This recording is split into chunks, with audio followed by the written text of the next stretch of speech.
All right, good evening, everybody. And of course, I want to make certain you can see my screen. So if you can't, please speak up. Yes. Yes. Yes. Thanks for letting me join you this evening. Uh, First things first, John Dickson Carr has a lot of books and a lot of wonderful surprises in those books. So let's be careful not to spoil any of those surprises for anybody else in the discussion. I'd like to begin just putting this book in context. So you can see here that in 1935, Carr published 4 books, which is and sounds pretty remarkable. And I would say the last 3 of those in particular really show Carr to great effect, a lot of his brilliance and the greatness that he showed as a mystery writer. But four books in a single year was actually a little more normal for Carr between 1934 and 1938. He actually published 21 books during that period. He wrote fiction for 42 years, but a quarter of it during those 5 remarkable years. Now, if that had been Carr's entire career, those works are so good that we would probably still be talking about him as one of the best and most interesting mystery authors of all time. But he wrote some really great ones before. He wrote a number of great ones afterward. And we have a lot of gratifying work from Carr. Now, I'm going to show you in a moment 9 from that period, just for you to have a look at what those first editions look like and maybe talk to 2 or 3 of them that I consider among the greatest works during that period. But I'd like to contextualize it a little. In 1962, Anthony Boucher, the well-known critic, author, mystery author himself, a couple of his titles are published by American Mystery Classics. He wrote an introduction to Carr's Hag's Nook, which is Dr. Fell's first adventure. And in that introduction, he said, it's possible that no one else so bright into the pure detective story without breaking its boundaries and venturing into new territory. Carr was no pioneer at this time, though he was later to break boundaries with his historical fantasies of detection and time travel. He simply took the standard traditional form of the detective story and demonstrated that it was possible to have within its limits all sorts of wonderful fun that nobody else had fully exploited. Now, I kind of agree with his estimate of how well Carr did it, but if we actually look, even just during that 5-year period, there are several books at least that really are breaking new territory. All the way on the left here, 1934, this is the 1935 American First Edition. Devil Kinsmere is the first historical mystery novel in the Anglo-American tradition. The Unicorn Murders is not breaking new territory, but it really begins to define something that we associate with Carr almost before we think of anybody else, which is the great comic mystery novel. That is really where he hits his stride in the Sir Henry Merivale series and defines the form that will make that series so pleasing for 22 adventures. The Murder of Sir Edmund Godfrey in 1936, standing right next to that, is the first true crime novel in the Anglo-American tradition. And right to the right of that, The Burning Court, well, the less said about The Burning Court, the better. It's extraordinary. And what it does is it upends our expectations of what detective fiction is supposed to be. And it also engages in some controversial subject matter, and not just subject matter that was controversial in the 30s. And most cozy mystery novels obviously didn't go there. They were for entertainment purposes, but really, some subject matter we would find controversial today. So those are just a few of the books where Carr was already beginning to push the envelope in ways that were not typical of the genre or ways that were absolutely new. Now, all of us having read The Three Coffins, we understand, right, that it has specific origins in stagecraft, in magicians. Carr's inspiration, for the most part, came from the Maskelines. There were three generations, beginning with this gentleman you see on the right, John Neville Maskelyne, and they performed what they called the Maskelyne Mysteries. And Carr drew on them for inspiration for a lot of the impossible situations and solutions in his 1930s, 1940s mysteries. You can see here, by the way, in the inset, that's Jasper Maskelyne, who was performing the Maskelyne Mysteries when Carr was seeing them.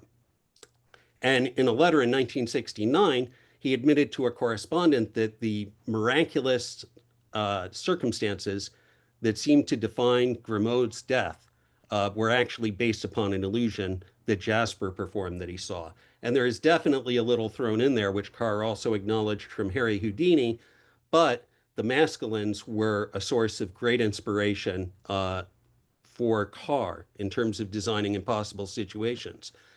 Now, it wasn't just behind the scenes stuff. Carr enjoyed featuring magicians, and magic is subject matter in his novels as well.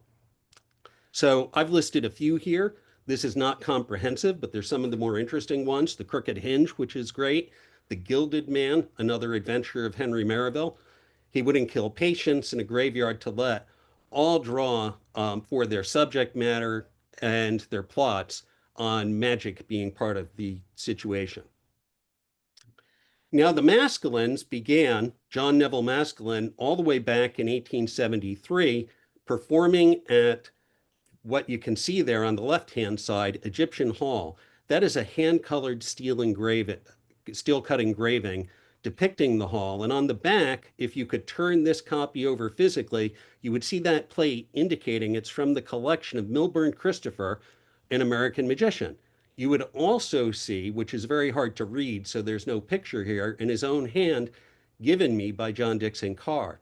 They were friends, and so Carr gave him this hand-colored steel-cut engraving of Egyptian Hall, England's Home of Mystery, as a gift. Christopher held on to it his whole life, and of course, this is indicative of how interesting and how central magic and the performance of illusions were in Carr's thinking.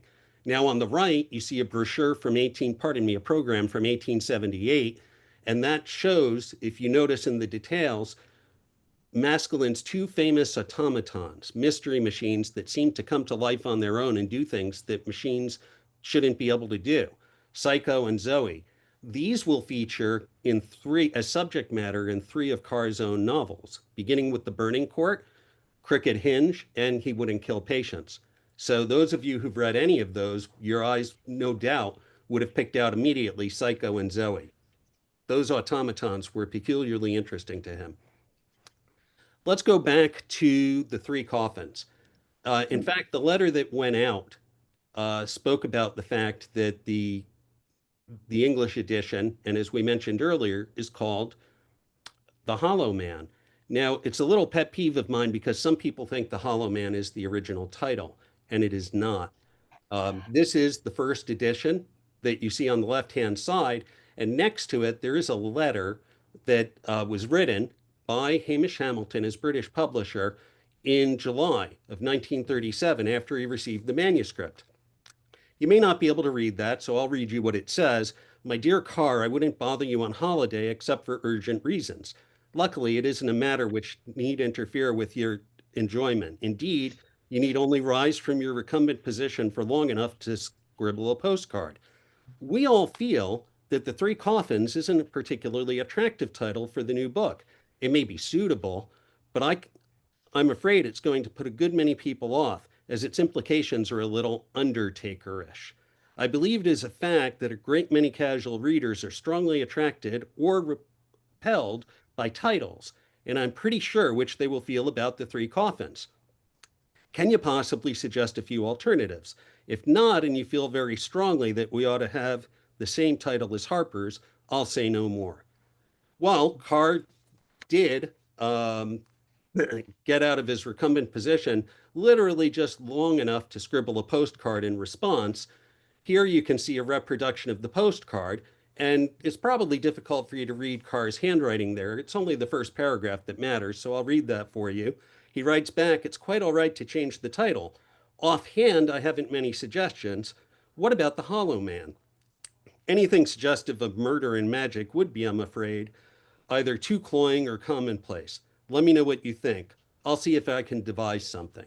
In fact, Carr did not devise any other perspective titles, and although Hamilton didn't love The Hollow Man, he liked it better than The Three Coffins, and so the first edition in the UK, you can see, became The Hollow Man. Both of these are images, of course, of first printings. The Hollow Man, in its first state like this is a true first printing, is very difficult to find. No less than authority than Otto Penzler has said this turns up in Dust Jacket maybe every couple of decades. So having the good fortune to see this in its original state at all is a pretty rare thing. Now, it wasn't just the title that was slightly different than the American edition in The Hollow Man. In fact, Carr liked to tinker with his British editions from time to time because they were usually issued after the American editions. There were five, in fact, where there are significant textual changes he made, including The Hollow Man, from the American editions. In this book, he actually only added a line and changed a line. So the line he added, I do not care to hear the hum of everyday life. I much prefer to listen to the chuckle of the great Hanno or the deadly bells of Fenchurch St. Paul. This is a line in tribute to two English authors he admired. One, A.W. Mason, who created the anti-Holmes, if you would, a detective deliberately designed to be very different from Sherlock Holmes. And Fenchurch St. Paul is a reference to Dorothy Sayers' The Nine Tailors. And in fact, it's not just that he admired Sayers as an author, although he did, but he felt deep gratitude to her because she was also a very respected critic. And it was her blazingly good and enthusiastic review of Carr's The Mad Hatter mystery that helped propel Carr's sales into the first rank consistently of mystery authors. So he had more than one reason to want to pay tribute to her. As to the line he changed, I won't read this entire thing, but you can see the end of the line changes out the references from half-faced fiends and hooded phantoms and blonde hypnotic sirens to homicidal maniacs and killers who leave cards. That no doubt puts you in mind of the opening chapters, as it should, of the Three Coffins.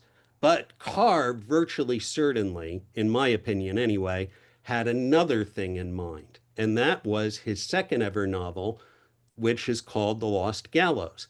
And that was featuring his first series detective, Henri Benkelin. So why would he have had that in mind? It's because here's something most people don't know. The earliest version of the Three Coffins was called Vampire Tower, and you probably picked up on the insinuations of vampirism that remain in the novel. And the central character was his original series detective, Benkelin. On the left there, you see Benkelin's portrait from 1928 as it was created to go with the novella Grand Guignol, which ultimately was expanded to become Carr's first professionally published novel, It Walks by Night. But the thing is, it really wasn't working for Carr as he tried to make this novel Vampire Tower featuring Benkelin. And he made this extraordinary statement of negativity about his own detective, saying, I can't do anything with him. He's a dummy. He's lifeless. And by the way, just so you know, he said something equally extraordinary many years later in a letter to a 1970 would-be bibliographer of his talking about the Benkelin books. He said he wished he never wrote them. That's really extraordinary. So here's the thing. He changed Vampire Tower. It became the classic novel we have now featuring Dr. Fell, The Three Coffins. Now, you would be interested to know, I think, that Benkelin actually did have a farewell book, 1937, The Four False Weapons, in which Benkelin gets an entirely new personality and 6 inches taller. Now, personally, I also would like to have a much better personality and grow 6 inches, but this thing, these things only happen in fiction. They're just some things that we can't imitate in real life. All right, now let's talk a little about the locked room lecture. Um, it operates for us at two different levels. One is this really love letter, literary analytical history of the locked room, right? So Carr is basically telling us about impossible crimes in the history of detective fiction, pardon me, and all the people he admires. The second thing he does, though, is he taunts you, right? He openly explains how the murder might have been committed by basically mechanically defining all the ways a locked room crime can occur. And for most of us, nearly all of us, I would say, he fools us anyway. Now, Carr did this throughout his career. This was not just the one time. For instance, in his seminal essay called The Grandest Game in the World, Carr says, as you can see, merely state your evidence and the reader will mislead himself. Carr was a great believer in fair play mystery where the reader gets the same clues as the detective and therefore can match wits with the detective and the author and try and solve the mystery before the detective reveals the solution. This literally happened all throughout his career. In his final novel, The Hungry Goblin, this is in 1972, the central character, the detective, is none other than Wilkie Collins, who wrote the first detective fiction novel in English called The Moonstone. And so Carr makes him the amateur detective in his last novel. And you can see here that Collins, again, basically is explaining Carr's philosophy about how you perpetrate fair play mysteries. He says, be fair, tell them everything, but not in a simple minded way. Figure out what the average reader will suspect and use that to fool that reader. Then figure out what the clever reader suspects and use that to fool that reader as well. Thus, all openly, he says, you prepare your thunderbolt for the end. Now, I'll talk about that a little more in a moment. But you may be wondering, since I'm talking about the locked room lecture, why do I have Death from a Top Hat on the screen by Clayton Rawson? It's because it's not just we years later, decades later, who admire the locked room lecture. It was an immediate hit. Only 3 years later, in Rawson's first novel length mystery called Death from a Top Hat, his detective, who's a magician, by the way, the great Merlini, reiterates the locked room lecture, and he even adds a few things he knows Dr. Fell intended to mention, but of course, Dr. Fell doesn't say everything he meant to. By the way, Death from a Top Hat, as you can tell from the art on the left hand side, is another book in the American Mystery Classic series, and I'm sure you'd enjoy it. So if you haven't picked it up, consider it. Okay, let's go back again to Rawson. This is just a little gem for you that I hope you'll enjoy. You can see here that I'm talking about them as partners in the March of Crime. What was the March of Crime? Between 1948 and 1952, the MWA, Mystery Writers of America, had a series called The March of Crime, in which their authors would write these short skits, typically comic skits, satires, and they would perform them at the banquets.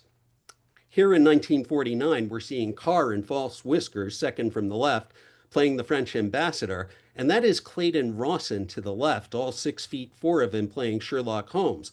All the way over on the right, I'm sure you recognize that's Dr. Watson, but you may not also recognize that that's Lawrence Blockman, also a noted mystery author still read today. And in January of that year, so 2, 3 months before this banquet took place, when they planned to perform this skit, and by the way, this skit was Carr's home satire, The Adventure of the Paradol Chamber. He inscribed the book he wrote that year, the Dr. Fell Adventure, to Blockman below suspicion. And he said, on condition that he plays the Colonel, Colonel Moriarty, obviously. Well, you can see that Blockman played Watson, not Colonel Moriarty, but looks like Carr let him keep the book anyway. Now, Three Coffins, absolutely a classic, absolutely a great locked room mystery, but just in my opinion, and your opinion may vary, it's not the greatest locked room mystery ever. Now, why do I think so? For two reasons. One is in this novel, everything revolves around the mystery, which is brilliant, but there's a relative lack of interest.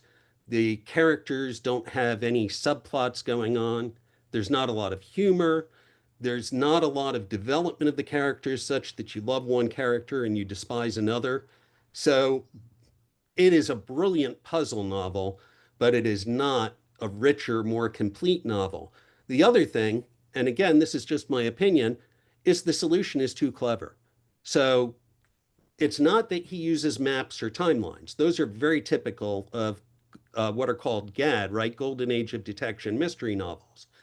It's because in order for you to figure out this key impossibility, Grimaud's death, you have to have the knowledge and rely upon the technical precision of a professional stage magician. To me, that's more a wow. It's a, demonstration of bravura showmanship than it is an aha.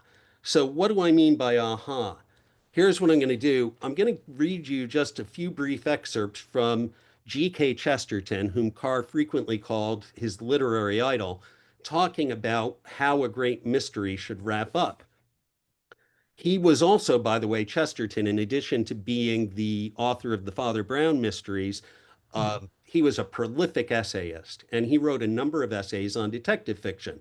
In 1920, he wrote an essay called Errors About Detective Stories, and he wrote that the final surprise, right, the revelation of the solution should come, quote, in the form of lightning. And I agree with that, right? He's implying it should be a sudden flash of insight. 5 years later, he wrote an essay called How to Write a Detective Story.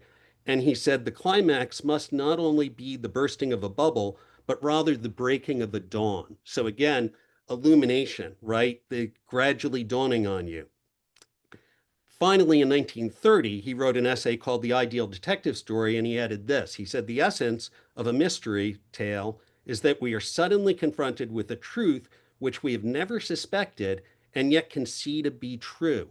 So you really should look back if detective fiction reaches its highest level of achievement, and in retrospect, it should seem obvious and inevitable, the solution. Now, I think all of us understand the solution in the Three Coffins is absolutely brilliant, but you don't go, oh, yeah, now I get it. I can't believe he fooled me with that. You just go, wow, that's amazing.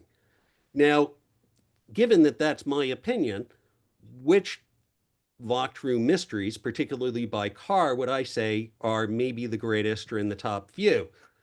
I would have put the Peacock Feather Murders, 1937, and the Judas Window, 1938, into that class.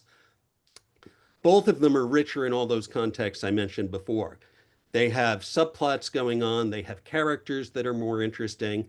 Um, they even successfully incorporate humor. And considering that they also use atmospherics, being able to juggle all those things is rather amazing. In fact, the Judas Window is something of a little miracle because it's both a locked room mystery and a courtroom drama.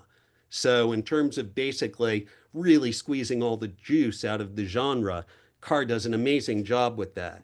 And both of them, if you'll forgive the cliche, right, they have these devilishly clever locked room puzzles, but and they're not obvious, but after the detective reveals the solution, you probably will go, "Oh, yeah, now I get it. I can't believe he pulled that, he pulled that one past me."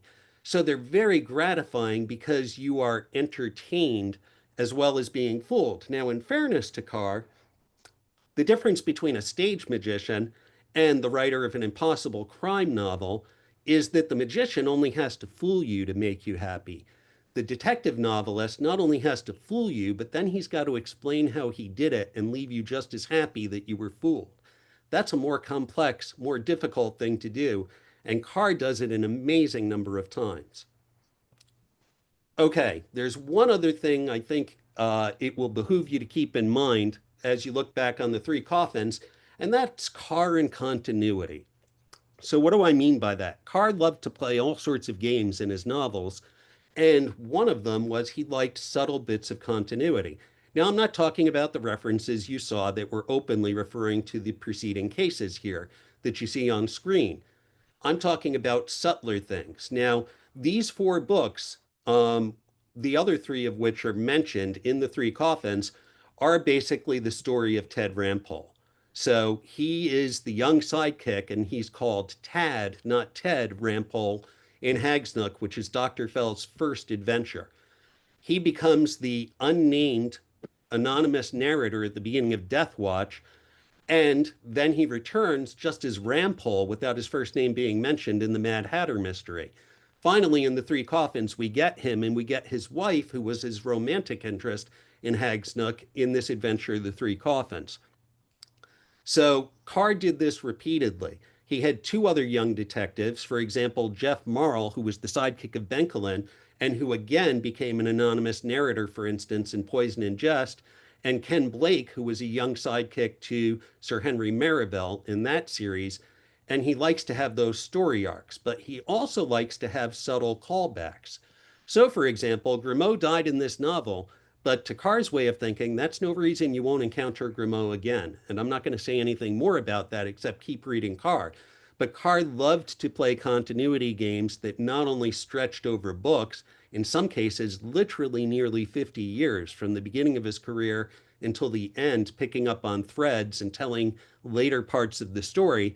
He also liked to do it in a way that interconnected them. For example, Death Watch connects the world of Dr. Fell to the world of Henri Benkelin.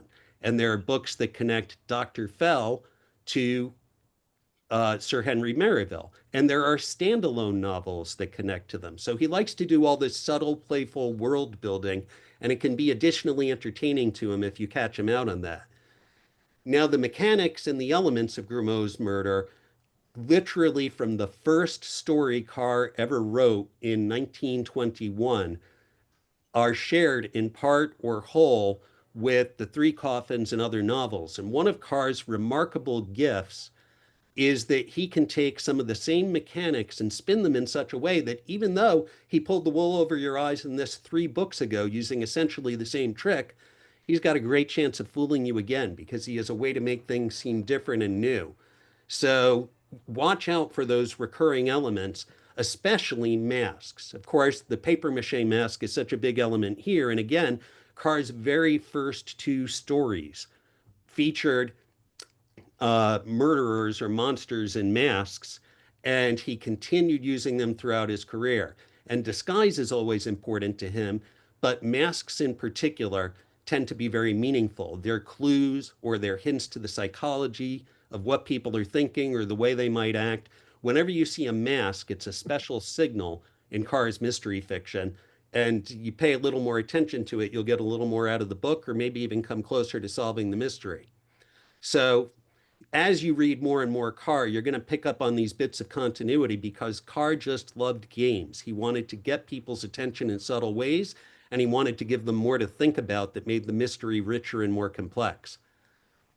Now, assuming that you're going to keep reading some Carr and you want to learn more about him, I'm going to be a little self-interested and I'm going to recommend you my 2022 collection of Carr's early works. All of these were before his first professional novel was published, called The Kindling Spark. That was through Crippen and Landru, who's been a great publisher of new and classic hard to find fiction since the 1990s. Now, it is self-interested of me to mention it, but that doesn't mean it's a bad recommendation. In 2022, Publishers Weekly, you can see, called that collection a treasure trove for Golden Age fans. They were nice enough to call out the fact that my endnotes helped make the stories more enjoyable and richer. I was really thrilled in 2023 when Michael Dirda, the Washington Post's Pulitzer Prize winning columnist, picked The Kindling Spark as one of his favorite classic mystery books for 2022 and was kind enough to talk about the quote, superb introduction that I wrote for that book. And just in July, Martin Edwards, in announcing the Judas window for the British Library Classics and Crime series, decided to mention to readers 2022's again, The Kindling Spark, which he found very interesting and was again kind enough to talk about the quote, excellent and very thorough introduction. So if I'm being a little self-serving, I really believe that if you like Carr, you're going to be interested by that book and you'll have the opportunity to enjoy Carr a little more because of the notes I've put in there that may just help give you additional insights. There will, by the way, be a companion to The Kindling Spark, published this coming March. That's when we think. The title is The Unexpected Instinct. It will include 16 tales by Carr, only one of which was ever professionally published before, and 2 that were never before known by Carr. One of them exists in a single original copy with Carr's handwritten corrections on it. That's in my safe. So that'll be the very first time it's published anywhere. Now, you don't have to wait till March to get yourself some new Carr. Coming tomorrow is this wonderful edition of American Mystery Classics Burning Court. And boy, that book is a corker. Again, I love the Three Coffins, but this is another of Carr's novels that I would say is even greater than the Three Coffins. And I don't want to spoil anything about it for you except to say it's amazing, and I hope you pick it up and enjoy reading it. That is my presentation. You're very kind to listen for so long, especially Otto. Thanks for letting me join you. And if you have questions for me, that's fine, and I'll answer them. But I want to make sure I make room for everybody else to have further discussion and bring your own thoughts about this book into the conversation this evening. Thanks.